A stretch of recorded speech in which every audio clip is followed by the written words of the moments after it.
Welcome back, everybody, to CNC Sports Show's episode 3, episode Trey. I am your host, Stacey Collier II. And I'm the co-host, Natasha Clare.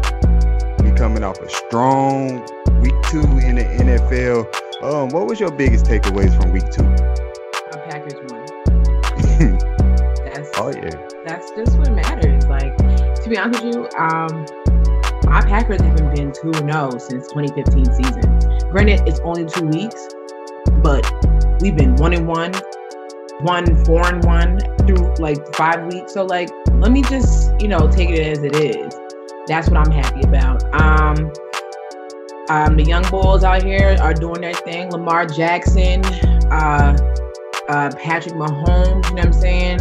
I mean, what's there to say? As long as these young boys is going up and up, my Packers are winning. We're doing all right. Let's just put along. Yeah, first of all, let me give a little hand clap to your Packers there. Thank you. 2-0. That's all I want to hear from you. That's all I want to hear from you. Congratulations to them, I guess. Wow. All right. Well, talk about your Rams then. Oh, yeah. My Rams 2-0 as well. My Rams 2-0. They won 27-9. Even though that victory came with Drew Brees getting out the game because of an injury, but you still got to win the game. You still got to win the game no matter what, and they pulled it off. So I'm looking forward to them going against the Browns. And my biggest takeaway is just like yours. The young QBs they setting the world on fire. Pat Mahomes, Lamar Jackson, Dak Prescott. Those my top 3 MVP candidates right now. Oh really? Okay. Yeah, they doing that well right now. Okay, what would you say? It's 2 weeks in. Congratulations, right? Oh yeah, early. A little early watch. Got to give them a little early watch. Actually, you know what we do have to continue to watch though? The tandem between Lamar Jackson and Hollywood Brown. Them things been in the money on them. I'm not sure who the Ravens play this upcoming week, but as long as Lamar can continue, he's showing everybody who said that he's supposed to be a running back wrong. So you got to keep that up. Actually, I believe they played the Chiefs this coming week. They do, and actually, you're right. Because I just saw a head-to-head comparison of the two quarterbacks, and they're both like seven touchdowns right now, 0 interceptions. Both won on both cases. Well, obviously we know somebody got to lose, and it's complicated. We got to see how it goes. We got to see how it goes because if the games don't start till Sunday, today's Wednesday, tomorrow's Thursday. There's a lot of things that can change. Additions coming up, perhaps. Mm-hmm. So we'll see. Yeah, we'll definitely see what happens in week 3. But first, we got to get to this big story that came out of week 2 of the NFL. Star corner is asking for a trade. Mr. Jalen Ramsey from the Jacksonville Jaguars, after they lost against the Houston Texans 13-12, he asked for a trade, and then a couple days later, he was interviewed by saying that he basically wants to insert expletive here, win. He wants to win. So he's asking for a trade, but for right now, he said he's focused on playing. They play Thursday night, so we'll see what. Yeah, we'll see what happens from there. What was your reaction to Jalen Ramsey asking for a trade? Well, let's talk about it. Jalen Ramsey came out of the draft 2016, the 5th overall pick to the Jaguars, highly touted as one of the top defensive players in the league, and still is now. He's not shy about anything that he has to say, and he's never been shy, right? But is he wrong? Is he wrong for feeling this way? I mean, just 2 years ago, the AFC Championship game, they were playing against the Patriots, and they could have won that game. But since that moment, they have been on a downfall. Everything has been going down between signing Blake Bortles, and he throwing so many interceptions and everything else he had. So he had to drop. He didn't on the team no more. To not getting an extension, although he is under contract until 2020. And I mean, can you blame him though? Like, he's tired of losing. Nobody really on the defensive side of the ball is getting paid. But as far as we can we both agree actually that Jalen Ramsey deserves an extension? Yeah or no? Oh yeah. He's only gonna get $3.2 million for this year, and then he's owed $13.7 million in 2020.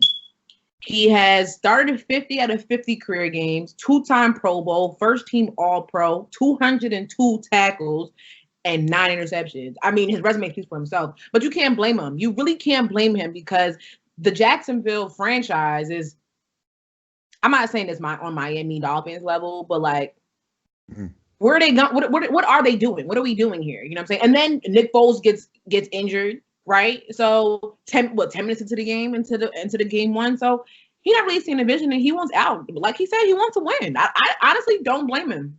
Me neither. I'm with him 100%.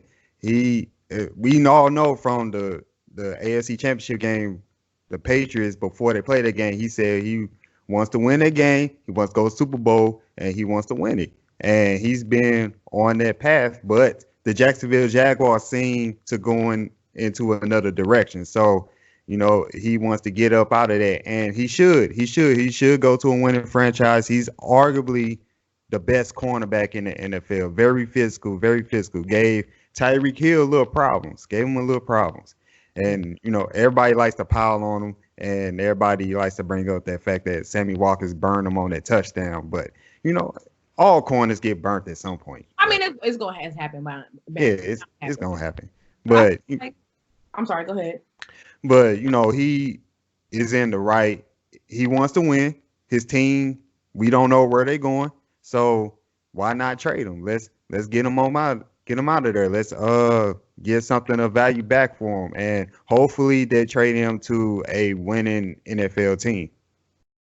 Right, and grant his wishes. So that's the thing. So he said he's still in his press conference. He said he's still gonna play on Thursday. That's a plan to have him play on Thursday because I mean, why not have him play, right? He still is under contract though, so there's that. But it's better to, is it better to end the saga, if you will? Because he's been talking about this for a little while, right? He's been talking about this ever since, we already went through the timeline of the Jaguars and their playoff run and all that stuff. So, I mean, he's not wrong. He wants to go to a winning team. I heard in the mix is the Chiefs. I heard the Seahawks. I mean, any of those teams. One other team, I forgot which one it is, but any of those teams are especially the Chiefs, are winning franchise or are winning franchise right now, right? But he's not getting traded until Friday. So let's place a bet. Do you know where do you think he's gonna go? Well, I did hear about the Chiefs and the Seahawks being the teams in the race, and I also heard about the Philadelphia Eagles as well. Oh, yes, the Eagles. Yeah, but the Jaguars are really trying to push the envelope here. They want 2 first-round picks for him. That's steep. Yeah. Well, who's going to get that up? It's steep in the sense that like 2 first-round picks. You know what I'm saying? Not that he doesn't deserve it. He's not deserving of it, but they definitely don't want him to walk away and then, be left with nothing or right. They got to get something of value or even close to it. So we got those 3 teams and 2 other teams that I have on my list. I have the Ravens on my list. They can use a nice corner. And also I have the Dallas Cowboys. For some reason, I think he fits in with the Cowboys for some reason. I don't know, but no, those are my teams, and those teams that we just named, those teams on my radar as well. So those 5, it should be between those 5 teams. Okay, so we said Seahawks, Chiefs, Eagles, Ravens, or Cowboys, right? You threw in the Ravens and Cowboys, I guess. I'm gonna just take a gamble. He's gonna get traded. He will be traded this week before we begin Sunday's slew of games, and I think I'm gonna go with the Chiefs. I'm gonna say he's gonna go with the Chiefs. If number 1 the Chiefs and number 2, I'm gonna go with the Chiefs. Number 1. That's who I believe he's gonna go to.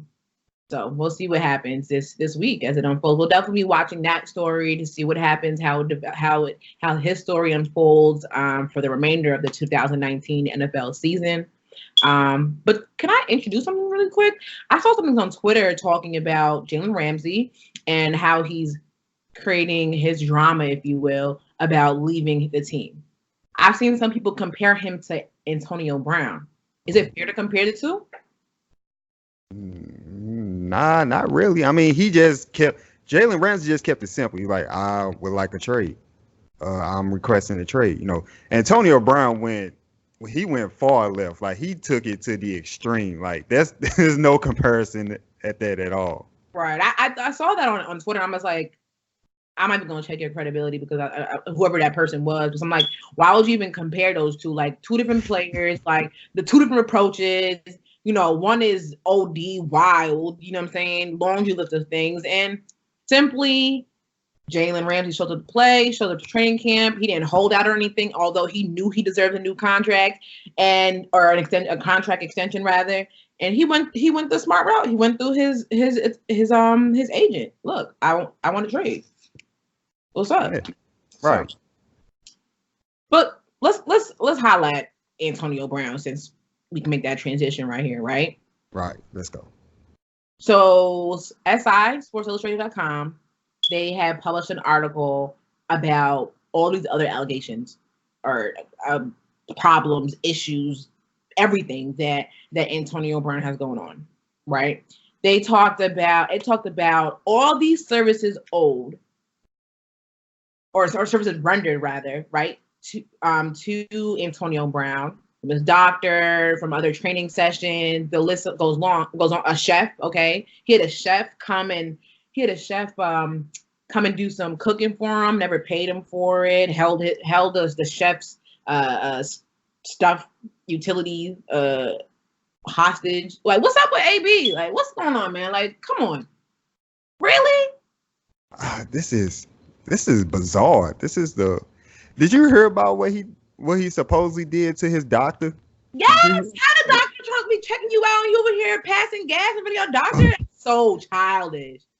That is so childish. Like, what do you mean? I hope that's not true. I really do. I wouldn't put it past him.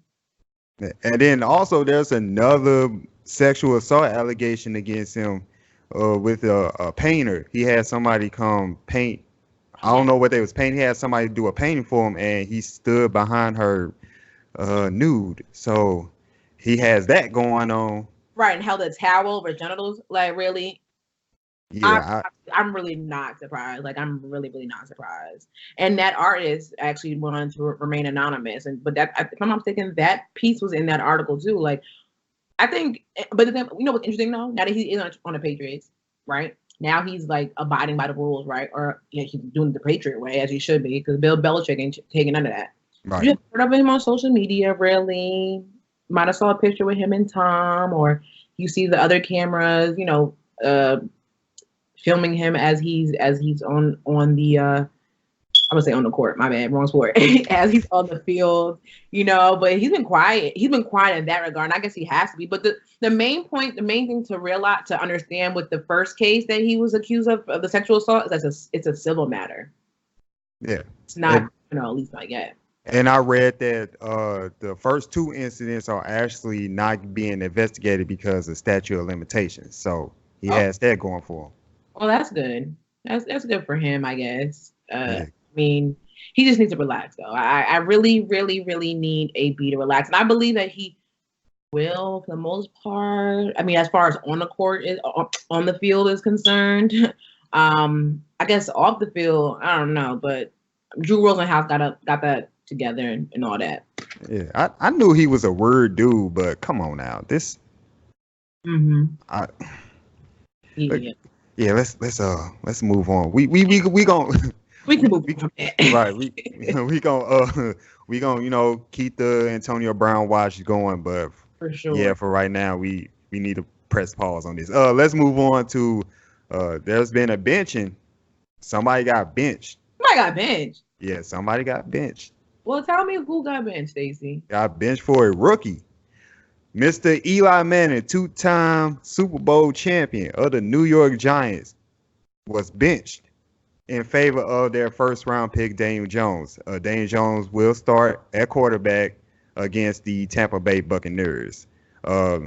After two weeks of taking L's. They lost both games by double-digit points. The first game he didn't play well. The second game he actually played pretty good. But the offense is not moving. They're not scoring points, and they had to make a change. Actually, his stats so far this season: 2 touchdowns to 2 interceptions, throwing just above 60% overall. So, do you think this benching of Eli Manning is too early, or is this the right move for the Giants going forward?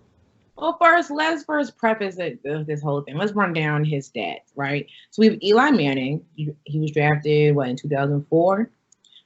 He has 56,471 passing yards. I think it's number 8 all time, if I'm not mistaken. 362 passing touchdowns, 241 interceptions. Okay. His record is 116-116 out of 232 games played. He's never missed a game due to injury. 4-time Pro Bowler. As of now, since he played the last 2 weeks, right, he will finish 8-25, and he will serve as backup to Daniel Jones, right? I see what the Giants are doing, right? We see what the issue is. Eli's not mobile. We need him to be mobile. I'm hearing from some Giants fans that their O-line is pretty good. Some of them that is okay, but okay is not going to cut it for a quarterback that's not going to be mobile and through the pocket, right? So that's that on that. From the last game, we did see the throws, and it might be time for them to just try another route. The thing about it, though, so Eli doesn't have, so he can't be traded, right? He can't be traded because Eli has a no trade clause in his contract, so that's not happening, right? However, the best thing that I heard, so I heard him actually say, I heard his press conference when they asked him about it, and his a quote from him says, "There's no other option than to just handle it and support my teammates and support the Giants." And then he also says, as a advice to Daniel Jones, throw it to the guy that's wearing the same jersey as you. Okay, that's very important, But I think that it's a good time for the Giants to do this. I think it's a good time for the Giants to put Daniel Jones in there, see what he can bring about, and at the same time, it's not like Eli's not going anywhere. He's still gonna be a mentor to Daniel Jones, as he's always been. Mm. Okay, so we can put an asterisk on that. We can come back to that part, but he's gonna be a mentor to him, right? He's gonna be there for him, and in case he does have a hiccup when he does, Eli right there, the veteran quarterback. You know what I'm saying? I did not expect him to happen so quick, but the Giants feel it's time. So I'm sure it was a hard conversation to have in that locker room with the Eli Manning, but Eli, elite. I don't know. That's just what it is. Just what it is. This is what it is. I mean, what the Giants got to lose, really? That's the bottom line. Nothing at this point. Nothing at this point. Well, perhaps Eli Manning, but that's another story. But I did think it was kind of too early. I mean, he didn't have versus the Bills last week. He didn't have a bad game at all. He had a pretty good game. And I would like for them to give it a couple more weeks. I was hearing like some people think it's going to take about 4 to 6 weeks for this switch to happen. Like a lot of people saw this coming, but not so for soon. this, not this soon. Like not 2 weeks in. And I mean, first of all, what did we expect from the Giants this year? They're not primed for the playoffs this year. I mean, it is what it is. But also on the other side, I think that this is the right move. The Giants are heading into another direction. They're getting younger. Their offense features Saquon Barkley as a star. They have young wide receivers. They have young defensive players, and the whole dynamic of the team has changed. And Eli's he's like the dinosaur. He's like the last one left, the last of the Mohicans on this team. So it's just time for a new direction as far as the Giants concerned. And Eli, if I was Eli, I would actively seek a trade if I want to play. If I want to play and I'm still earning this money, he's going to be the highest paid backup in the NFL. So he's getting starter money. So I would look for a team where I can start, where somebody need me, and I can prove to everybody that I still got it, that I'm worthy of my spot, I'm worthy of the Hall of Fame, et cetera, et cetera. So I would seek a trade if I was Eli Manning, but for right now, like he could be mentor, he could be a mentor. I could see that for him too. I will disagree with that. I don't think if I was Eli, I wasn't seeking a trade. Why am I seeking a trade? I played with this one team for the last 15 years. Where I'm going for what? Yeah, yeah, but so I can get injured. Is it for the money? But you also have to think about not only the Eli Manning, the football player. You have to think about Eli Manning, the human. He's being your ideal man, your ideal quarterback. He's your good Samaritan, your good person. You know what I mean? Does he have any blemishes? What blemishes did he have? That's not. I don't think that's in his character. That's not who he is. He is the mentor type. He is the gentleman that will step back for the greater good of his team, for the franchise, to mentor this young quarterback. But let me just put you on to something real quick. If you didn't know, maybe I'm the last one to the party. But so Daniel Jones, right? Mm-hmm. He played at Duke. You know who the head coach of Duke is, right? Coach Cutcliffe. Coach Cutcliffe was also the offensive coordinator at Tennessee while Peyton was there. Okay. He was also the head coach at Ole Miss while Eli was there. Okay. And now he's the head coach of Duke. Daniel Jones has been groomed. He has been groomed by the Manning men this whole time. He also attended Manning Passing Academy as a rising quarterback, as all the high-level quarterbacks have done, in their latter years of high school, going into college. And from that notion at all, like, first of all, when I found out about that, I was like, what? Like, he's definitely been groomed. No wonder they went and found this young man and made him the number 6 pick and brought him to the Giants. If you look at all the comparisons, I thought people were crazy, like looking at the comparisons, just for them standing next to each other, Eli and Daniel Jones. Like, oh, it's like a mini man, and oh, he stands like him, he looked like him.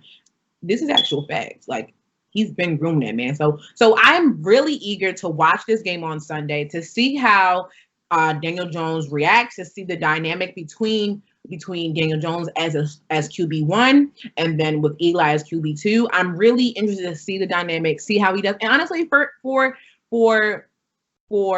the Giants high senior management, Gettleman GM, I hope he does pan out the way they want to pan out, so they don't look like idiots, number one. But for the sake of Daniel Jones, I just want to see him do well as a young man, such a coveted franchise in the New York Giants. Like, I'm really eager to see how he works out, see how he does. So I definitely will come strong with that on episode 4 with his stats and such. Yeah, I was just saying, like, if I'm Eli and I still want to play, I'm pretty sure that he's fine being a mentor to Daniel Jones. I'm pretty sure he's fine with that. Like you said, Daniel Jones been groomed from the jump to right. be the starting quarterback in the NFL. But like, if I'm Eli and I want to play, then and the Giants are not playing me, then why should I stick around? I'm not worried about my character. I just want to get back on that field.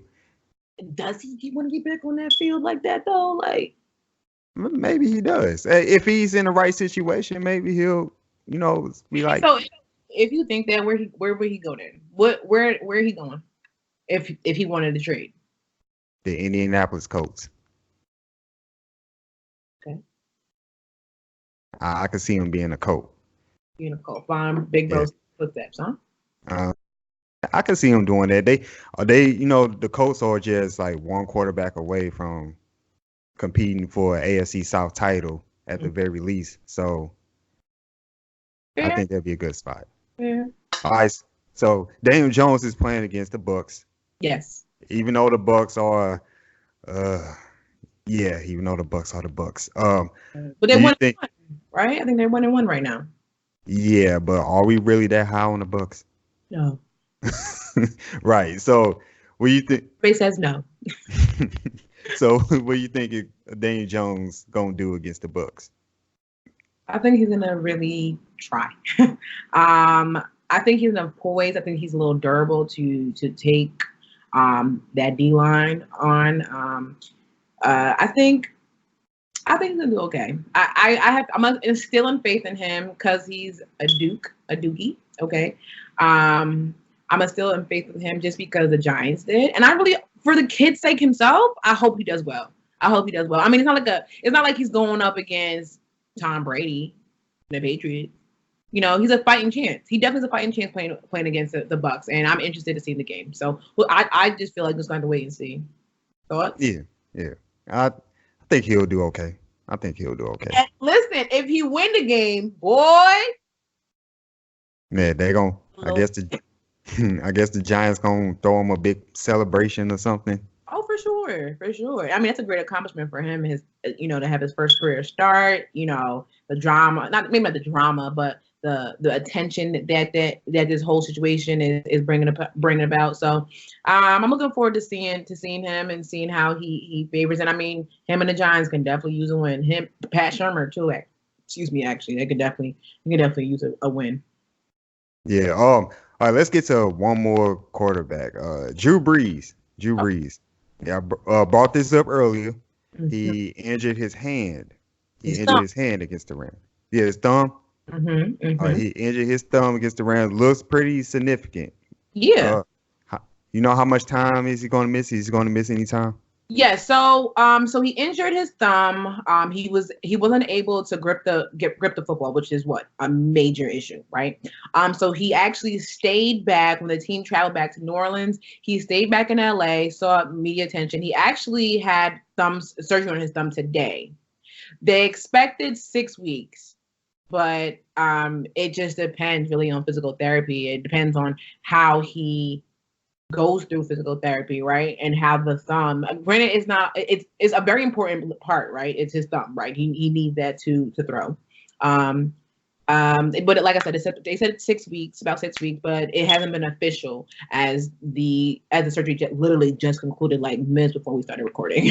So yeah, but the Saints, first of all, Sean Payton, the head coach, he got an extension, 5-year extension with the Saints, and apparently he says that they're going to do a 2-quarterback approach with Teddy Bridgewater and Taysom Hill.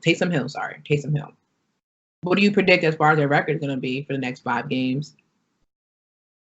We're going 5 weeks without Drew Brees. Ugh. It don't look so good. It don't look so good.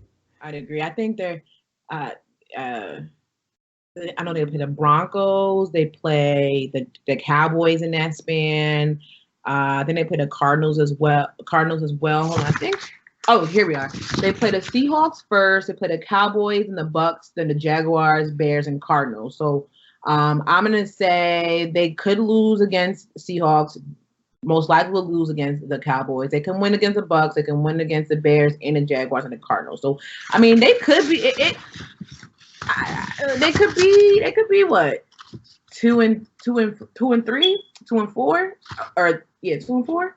Yeah, I think 2 or 3 wins in this span without Drew Brees is most likely. I think that's most likely to happen. I'm sorry. They can win 4. I think they can win 4 of those 6 games. Actually. You think they can win 4 out of 6 without Drew Brees? They're playing the Bucks. But they don't have Drew Brees. Come on, we got Drew Brees, Teddy Bridgewater, Taysom Hill. That's a big drop off. Okay, they can break even. They could break even. The Jaguars and the Cardinals. I mean, those are also the games that you gotta be careful for. Like you're expected to win those games, but then too many miscues on offense or defense or special teams, any part of the ball, and next thing you know, it's a 21-0 deficit. So you're right. Yeah, I don't think they're going to do that well without Drew Brees. Drew Brees is the heart and the soul of their offense. He's the heart and the soul of the Saints team, period. So they really going to miss him. Oh, for sure. And as a quarterback, the most important, one of the most important position, or no, the most important position. That's why they get paid for this. But you know what? Let's talk about Teddy Bridgewater. Teddy Bridgewater suffered a very dramatic, severe, anomaly type of injury, right? Years ago. This is a big moment for him too. He got to prove that he's worthy. He has to prove that he can hone in on his team and gather this team together and be a leader and have the team see his vision, right? Because he's trying to get that money. He's trying to become a starter somewhere, right? Right. So I feel like this is very important for Teddy Bridgewater. But since they didn't try this 2 quarterback approach with Taysom Hill, I don't know. Does that mean that they don't really have that much faith in Teddy Bridgewater, or is this like an insurance measure, or are they just trying a different scheme? Like, do you have any thoughts on that? I say it's a combination of them trying different things. Plus, they might not be as high on Teddy Bridgewater. If they trying to do a 2 quarterback system, that means that you try to breathe some life into the offense. You trying to bring something dynamic when you bring a quarterback in like Taysom Hill. So maybe Teddy Bridgewater isn't there exactly like they want him to be, and they got Taysom Hill as insurance. I actually like Taysom Hill. I think he's pretty exciting. Okay, well, I guess that's a game to watch as well then. Yeah. It's unfortunate to see all these quarterbacks out actually, because Ben Roethlisberger's out for the season, elbow. Nick Foles, as we already know, his diagnosis. Drew Brees out. You got Eli benched. Cam Newton in the boot. No, Cam. Yeah, Cam. They be trying to play my man Cam. Like, people be coming at him. Did you see what happened today? I think it was on Get Up when they were talking about it was Paul Feinbaum talking about Eli and his decline, and then talking about Cam Newton and his decline. He actually came for Cam Newton, and then Ryan Clark was like, "Nah, like, you're not about to sit here and bring down Cam Newton while praising Eli Manning, regardless of who you like or who you don't like. Let's talk about what's on the field." It was like, you got to hear that clip. I'm sure we can retweet that on a timeline later, but that was definitely an interesting conversation. But yeah, Cam Newton has a boot on right now. I don't think he practiced today. He I think it's a mid ankle sprain or a high ankle sprain, one of the two, but it's definitely with the ankle sprain and a boot is there. Yeah, these injuries in the NFL just heartbreaking. Like, and it always seems to happen to star players or players that's like very important to the team, and it kind of like brings down the excitement that you don't see these star players on the field because of injury. I don't like it. I don't know how the NFL is going to change this, how they're going to protect the star players from getting hurt or anybody getting hurt for that matter, but it's just disheartening. Injuries are a part of the game. They're a part of the game, and we know that, especially in the beginning of the season, a lot of players get hurt, especially just the star players get hurt because they don't play in the preseason and there's no pads and all of that. To see these different injuries, it does put a damper on the season, not only for that particular team that lost that star player or that star player quarterback, but just for everybody who watches the NFL every Sunday. Like, you ready to see Ben Roethlisberger and see how he turns around, his season after losing Le'Veon Bell and Antonio Brown. You know what I mean? You want to see how Drew Brees is going to match up, because especially getting so far last year and now he's going to be out for 6 weeks. Like, you hate to see it, but it is a part of the game. The unfortunate part of the game, but very unfortunate. Yeah, let's switch to some basketball talk. Got two things going on. This first one is kind of old news, but we have to talk about it. Team USA, what a rough ending for them. Yeah, they 7th place.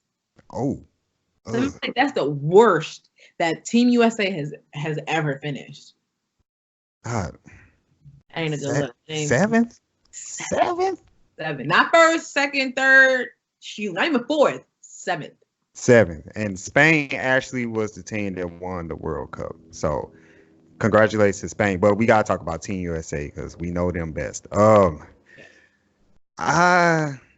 didn't see them finishing 7th. I ain't seen them finishing that low. That's pretty low. That's pretty low. But I didn't see them finishing like first, second, third in this either. Well, maybe third, but yeah. I didn't see them finishing first for sure. Because this is an all new Team USA team. This is all new. They got young players they trying to bring in. They got find who's the new leader on this team, who can do what and everything. And then you have Coach Pop. This is first time coaching Team USA basketball, taking the reins from Coach K. So everything has changed. And, I know Team USA, they have the talent. You know, their talent is unmatched by most teams in the whole World Cup field, but on paper.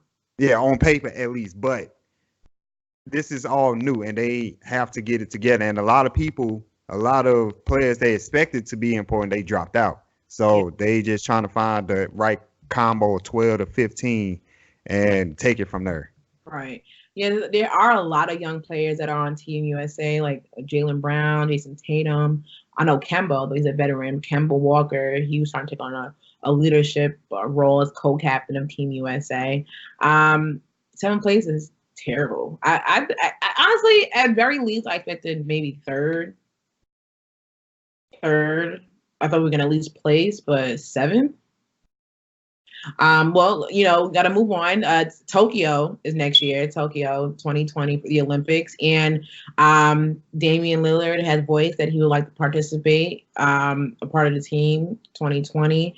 And also, Rachel Nichols did an interview with Stephen Curry, and Stephen Curry actually wants to play in the Olympics next year.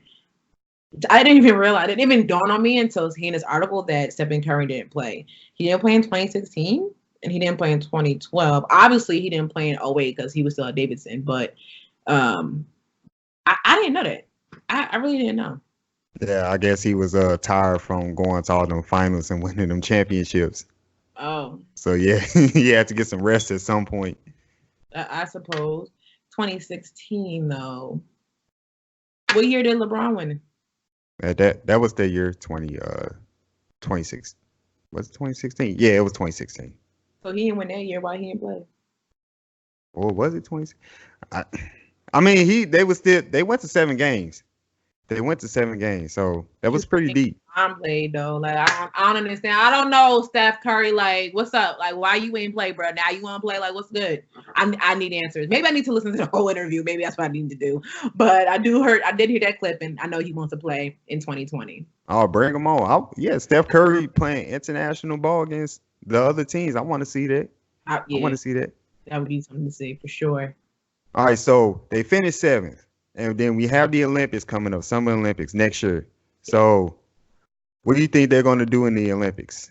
They're going to all win. Like win. What else is the standard? Like with all the players that could potentially be playing next year, Damian Lillard, Steph Curry, LeBron, AD, maybe Kawhi. I don't know if they're gonna play. I don't know. I think AD's gonna play. He might. I'm pretty sure he's gonna play.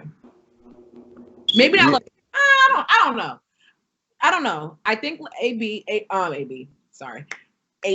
Anthony Davis. I'm pretty sure he's gonna play. I'm gonna highlight him tomorrow and ask him if he think about playing. But we can't come nothing short, especially after this poor performance on the World Cup, 7th place. We have to play next year. We have to bring all the big dogs, like I'm saying, lead them rookies, like for a couple of rookies, 2nd, 3rd year players. Like we'll see y'all in the next 4 years.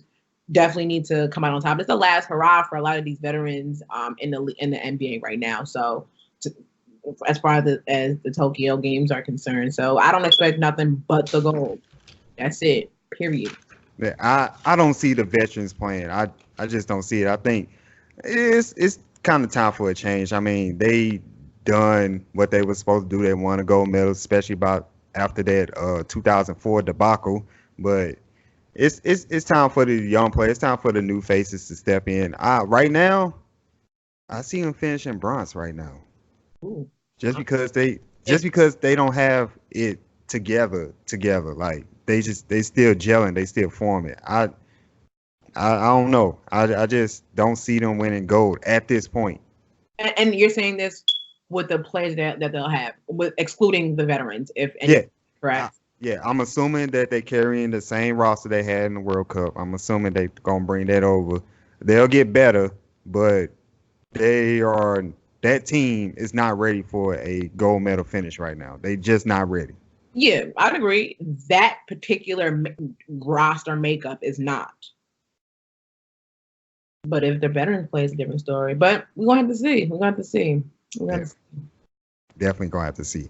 All right, so another thing that's going on with the NBA, Sports Illustrated released a top 100 players going into the 2019-2020 season. So I believe their criteria was like they based the rankings off what they did last year a little bit, and they took in the next year projections, and also they assumed Kevin Durant's going to be out the entire year. So I believe he didn't rank, and the rookies, there were no rookies on this list. There were no rookies. Right. Probably. So what was your reaction to the top 100? Like, did you think they got it right? Did you think they got them wrong? I would say for the most part they got him right. I mean, so you're going to exclude Kevin Durant, right? Because he's not going to play. I think the article had said that Kevin Durant was 32. You know, I definitely had to look that up. I'm like, I know Kevin Durant is not about to be 32 or is 32. He's actually going to be 31 at the end of this month. But nonetheless, I think that the top 10 were pretty spot on. They had Kawhi Leonard, respectively. It had Kawhi Leonard, LBJ, Giannis, James, Steph Curry, Anthony Davis, Paul George, Joel Embiid, Russ. And I think that's pretty accurate. I mean, you can't top Kawhi Leonard. I think Kawhi Leonard should be number one off rip, right? Just off of what his last year, okay, who he is, what he's doing. He's pound for pound one of the best all around player in the NBA. Right behind him is LeBron. LeBron's been number one all his life, right? We can agree on that. He's been number one all his life. Deservingly so. Right. He's 34 now. Like, he's been number one. Just because he took a step back, had injury or whatnot, he's on a new team and all that. That's all right. Like, that's definitely all right. Giannis at number 3. Maybe Giannis could have been number 2, but that's that.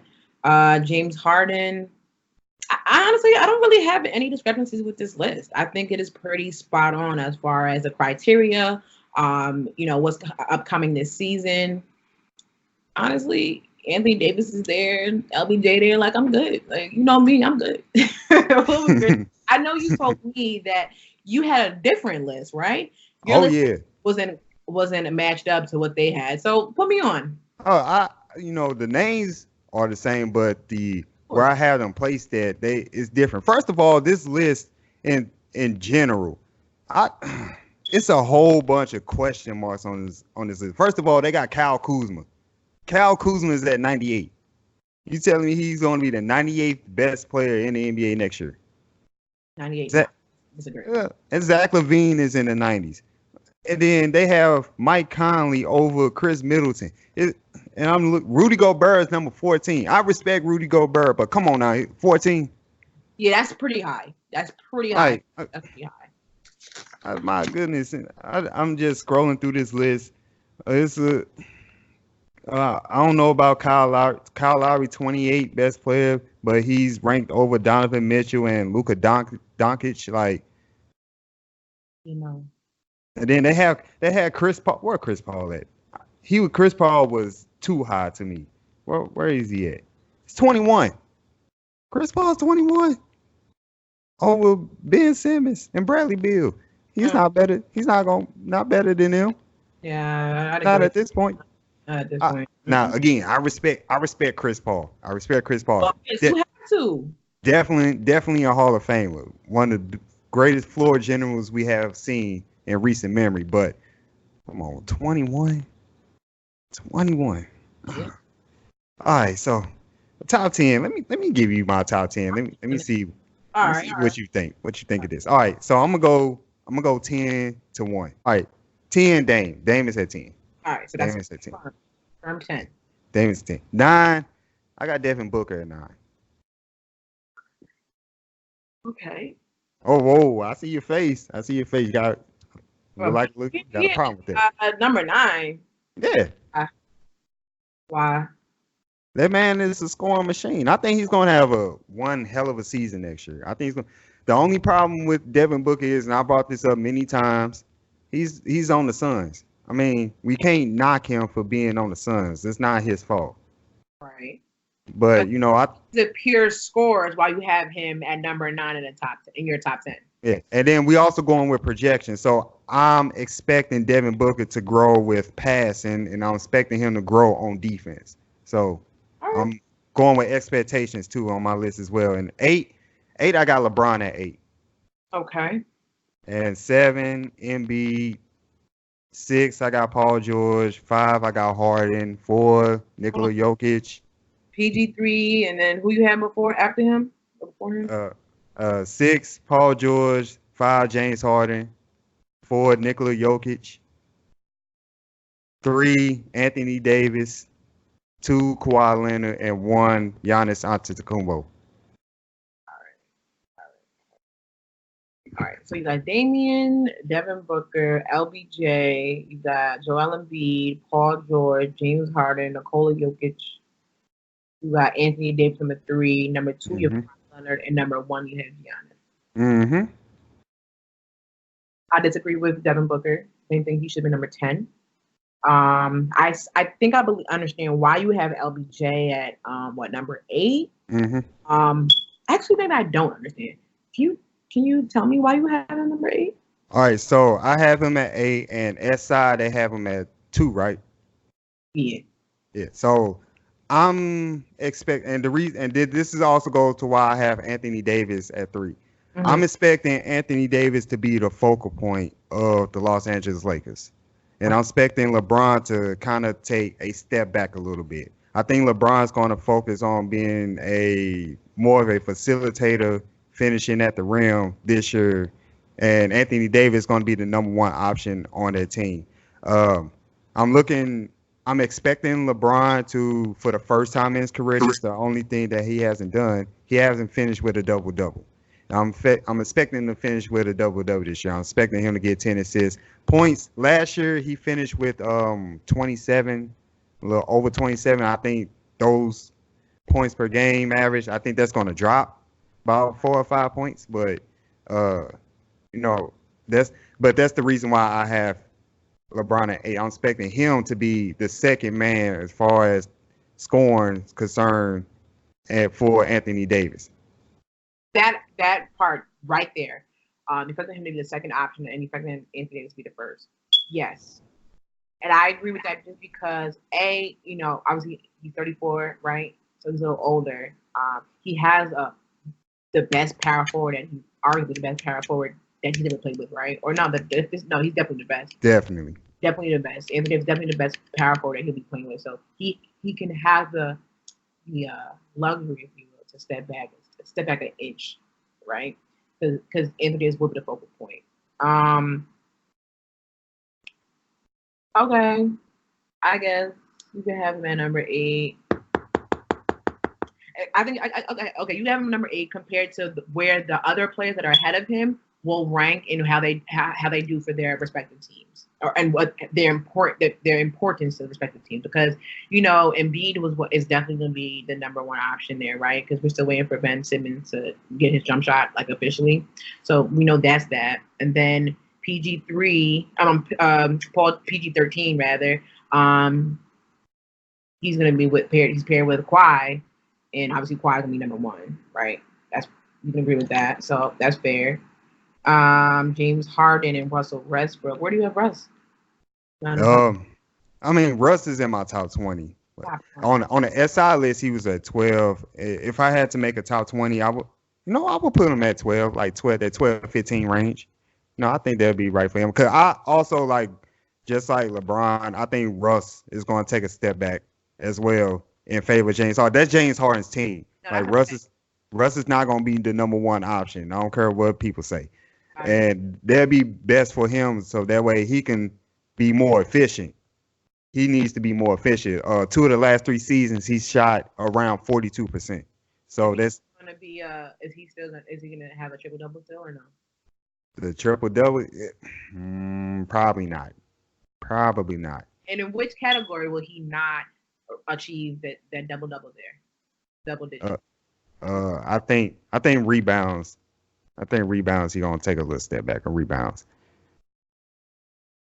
Giannis, number 1. And you're basing Giannis at number 1 because he won MVP last year.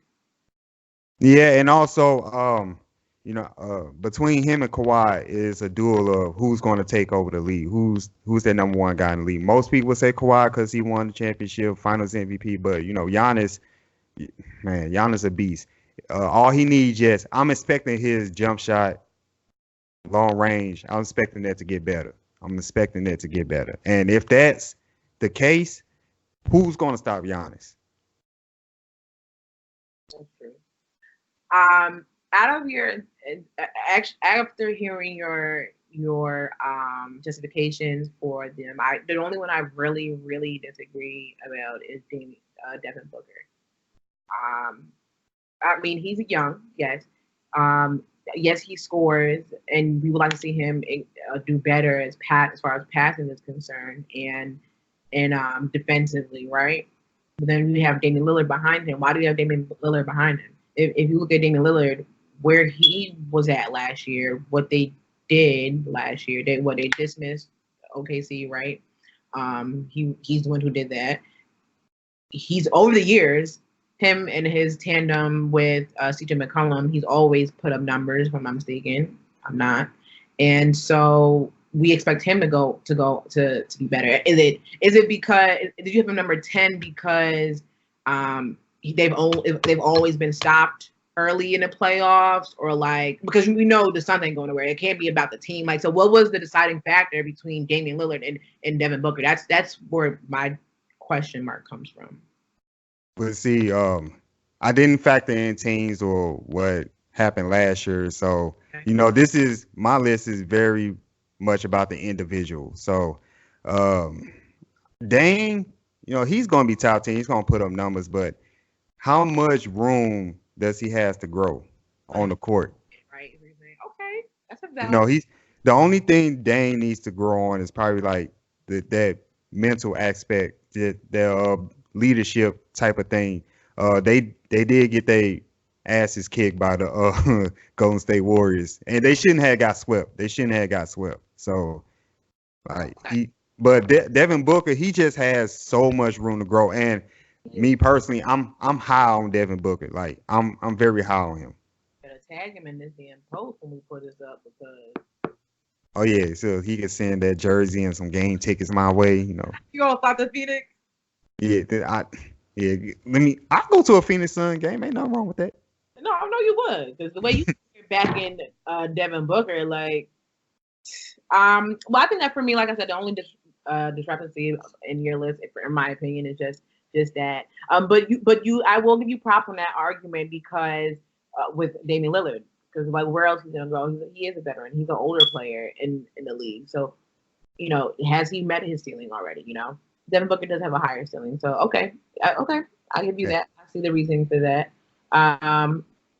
Joel Embiid. Oh, you have him on 1, 2, 3, 4, 5. So you have him number 7. I believe with Embiid, I'm jealous that I don't have Embiid, and I said that before we acquired Anthony Davis, but I say that because he's a hardworking player, right? He has a size. You know what I'm saying? He has a heart. He has an attitude. He has a confidence.